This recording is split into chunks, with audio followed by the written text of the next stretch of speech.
나의 우선순위가 분명해지는 최적의 삶. 인생에서 중요한 것만 남기는 힘. 최다의 작가의 신간입니다. 더 퀘스트에서 출판했고요. 최대하의 작가는 사지 않는 삶을 자랑하고 있습니다. 필요한 것만 남기는 연습을 한 이후로 시간에 쫓기면서도 미래가 불안하던 삶이 정상 궤도로 돌아갔다고 합니다. 왕년에 계좌를 탈탈 털어 소비 요정으로 살 때는 누리지 못한 행복이었다고 합니다. 오마이뉴스와 브런치북에 자신의 이야기를 연재하고 있고요. 2,000명이 댓글을 달면 그중 1,000명은 궁상이라고 하지만 2019년 브런치북 대상 후보작에 오르고 2020년 오마이뉴스 2월 22일 상을 수상했다고 합니다. 이 밖에도 연합뉴스 TV 스페셜, MBC 생방송 오늘 아침, MBC 표창원의 뉴스 하이킥, CBS 서현미의 주말 뉴스쇼, JTBC 체인지 등에 출연해 많은 사람의 응원을 받으며 어떻게 살 것인지에 관한 자신의 생각을 말하고 있다고 하는데요. 보통의 우리 삶에 날선 자학을 하지 않는 나를 꿈꾼다고 합니다.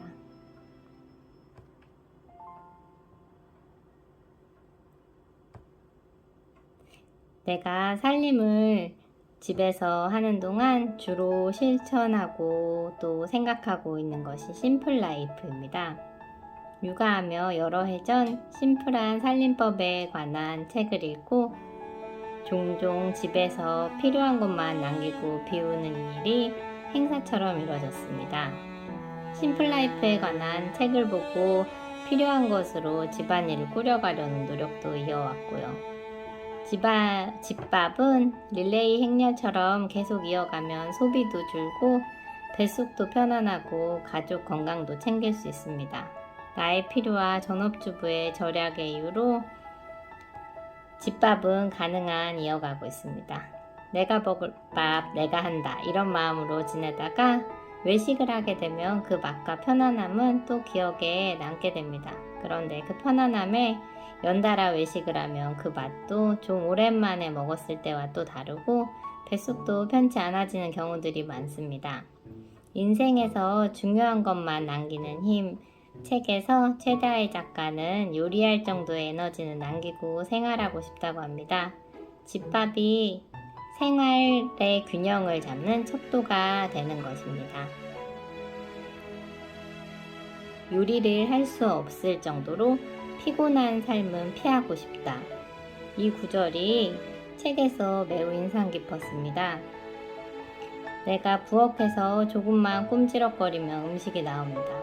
조금 더 부엌에서 시간을 내서 일하면 반찬이 늘어납니다.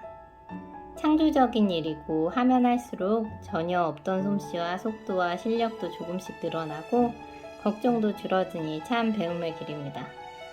그런데 이게 방학과 코로나 등으로 삼시세끼와 간식을 차리다 보면 돌아서면 집밥, 돌아서면 간식을 차리는 일로 하루해가 다 가는 것 같은 날이면 지웠던 배민 앱을 다시 깔고 싶어져서 실제로 다시 설치하기도 했습니다. 이 책을 읽고는 하지 않던 생각을 하게 됩니다. 간단한 집밥을 이어가며 가계부와 하루 식비를 계산해보고 싶다는 생각이 먼저 들었습니다. 사실 나와 남편은 무언가를 살 때 생각도 여러 번 하고 선뜻 잘 사지도 않습니다. 그래서 가계부를 쓸 필요를 느끼지 못했습니다. 필요한 걸 총 예산 한도에서 써왔고 남편이 제가 쇼핑을 할 때 장바구니에 담고 있는 걸 보면 현장에서 총액이 얼마나 넘었는지 딱 알아채는 특별한 계산 능력을 갖고 있기 때문에 더 그랬던 것 같습니다. 또 쌍둥이가 어려서 시간 내서 가계부를 쓰는 게 하나의 일처럼 느껴질 것 같았습니다. 저자는 식비에 얼마를 쓰는지 알고 규모에 맞게 살림을 꾸리고 더 적은 소비를 시작한 이후로 오히려 풍요롭고 행복해졌다고 합니다. 집에 있는 수첩에 식비를 정해두고 지출 기록을 해보는 일을 우선 한 달 동안 해보려고 합니다. 식비 예산을 정하고 가계부 기록을 하며 집밥을 하는 일이 풍요로움과 행복을 더하는 일일지 궁금하고 기대감도 생깁니다. 과연 집안일을 더하는 느낌일까요? 아니면 보람있고 효율적이고 알차고 저자 말대로 행복한 일일까요? 식비 가계부를 쓰는 일을 블로그와 유튜브, 책으로 가끔 접하긴 했지만 실행하지 않고 그저 지나쳤습니다. 이번엔 실행에 옮겨야겠다는 마음을 먹게 해주는 책입니다. 이 책을 보고 이사를 4개월쯤 앞둔 저는 많은 생각을 했습니다. 세탁기와 냉장고 등 전자제품과 가구들이 이사 갈 즈음이면 10년이 다 되어갑니다.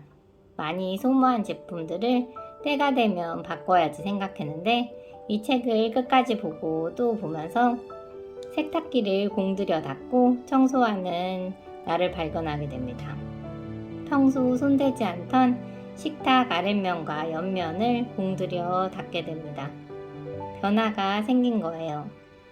반짝반짝 빛나는 정리의 기술을 일목요연하게 안내해주는 책과 같이 당장 정리정돈에 도움이 되는 기술은 전수해주지 않았어도 내게 필요하고 중요한 것을 생각하게 하고 현재 내게 필요한 것을 아끼고 소중하게 여기게 됩니다.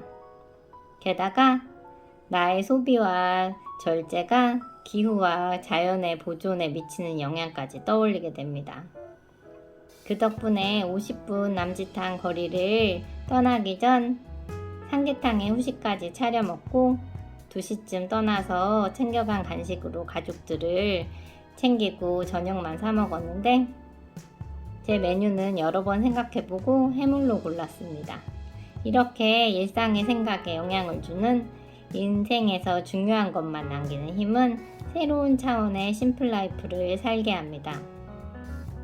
심플하게 산다의 도미니크 루로는 중요한 것만 남기고 튼튼하고 실용적이고 필요한 것만 남기는 일은 오히려 가치 있는 삶을 위해 고비용을 투자해야 하는 일이 될 수도 있다고 했었습니다. 그 말도 일리가 있지만 아이 엄마로서는 절약의 가치를 자연 생태계 보호까지 연결시켜 말하는 이 책의 저자의 말들에 더 공감을 깊이 하게 됩니다. 대자연이 주는 아름다움을 누리고 가족과 자연을 버타는 일은 저자가 말한 대로 소비와는 다른 삶입니다. 나는 사실 맨발 라이프를 추구하면서 사는데 이게 건강과 절약에 꽤나 도움이 되는 것을 느낍니다. 맨발로 걷고 노는 곳을 찾아가면 자연을 버타며 건강도 좋아지고 그러다 보면 병원비와 건강을 위하는 비용이 절약되고 음식을 준비하는 힘도 더 생기고 일단 잘 먹게 되어 밥을 남기는 일도 줄어드니 그 또한 심플라이프와 일맥상통한다고 생각합니다. 내가 이 책을 읽고 있고 아빠가 아이에게 책을 읽어주는 시간이었습니다. 아빠가 읽어주는 책을 다 본 아이가 내 책에 관심을 갖습니다. 보고 있는 부분을 읽어달라고 하고 재미있어 하더니 또 읽어달라고 합니다. 그리고는 이 책을 7살 아이의 목소리로 읽기도 했습니다. 아이가 재미있어한 구절을 남겨봅니다. 나도 아이랑 자연에서 흙으로 자동차 도로놀이도 하고 도시도 만들고 수로도 만들며 행복함을 느꼈던 시간들이 쌓여 있어서 그런지 공감이 많이 가는 부분입니다. 도서관뿐이랴 아이들과 산천을 누볐다. 흙 위를 뒹굴며 놀았다. 크레파스로 나뭇잎을 색칠했다. 돌멩이를 모아 탑을 쌓거나 케이크를 만들고 때로는 얼굴 표정을 만들었다. 어제치 가계부 1일차를 적어보았습니다. 이 책 덕분에 식비에 관해 생각하고 소비하고 지출하고 정리하고 계획을 세우기 시작했습니다. 식비를 정리하는 이유가 분명해지니 잠시 시간을 내기 좋습니다. 나와 가족의 식생활에 얼마만큼이 필요한지 그리고 얼마면 생활하는지 그걸 아는 게 중요합니다. 그 이후 절약이 따라오는 게 가능할 것 같습니다. 절약을 꾸준히 하려면 목적이 필요합니다. 전업주부의 지속 가능한 건강 지원과 균형 있는 살림이 목적이라면 그걸 실현시켜주는 좋은 소도구가 식비 가계부인 듯합니다. 왼발로 걷고 건강한 식생활을 하며 가족과 행복한 삶을 채워가는 라이프 스타일엔 큰 생활비가 들지 않습니다. 이렇게 책을 읽고 글을 써보는 취미로 여가 시간에는 행복을 얻습니다. 이제는 이런 생활 방식에서 식비 가계부 쓰는 일을 5분씩 매일 실행하며 주부가 아이 키우며 살림하는 즐거움이 더해지길 기대합니다. 나의 절약으로 지구의 땅과 바다가 깨끗해지면 왼발 걷기 하기도 좋고 건강한 생활을 모두가 하기 좋아진다는 생각으로 내일도 식비 가계부를 적어 나갈 생각입니다. 이 글은 출판사로부터 도서를 협찬받아서 주관적인 생각으로 작성하고 또 낭독해 보았습니다.